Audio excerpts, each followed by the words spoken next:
When my father was a young child, he was a very picky eater. He ate almost no fruits and vegetables. One of the only ones he would eat were pineapples. But this was during World War II. Ensuring food supplies is difficult during wartime. The government was concerned with being able to feed troops overseas, while at the same time facing shortages of workers. To help conserve foods and materials, the government instituted a rationing program.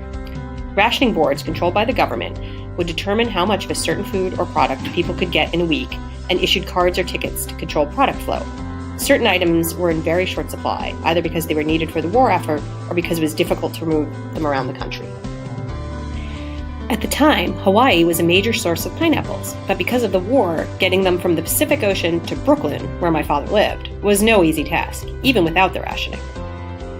So because he wouldn't eat anything else, and there were no pineapples, he ended up being hospitalized for malnutrition. The nutritious substance my father was missing was vitamin C, known to scientists as ascorbic acid. That's an organic compound with the chemical formula C6H8O6. It's crucially important for survival since it promotes the growth of collagen, the compound that provides structure for the body. It also helps absorb iron and promotes the immune system. While some plants and animals can synthesize vitamin C in their bodies, humans can't. And because it's water soluble, the body doesn't store extra vitamin C.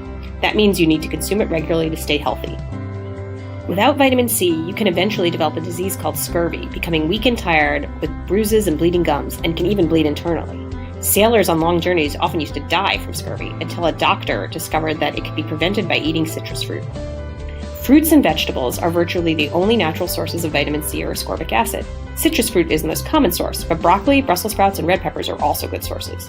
Vitamin supplements are also a good way to get your vitamin C. But back to my dad.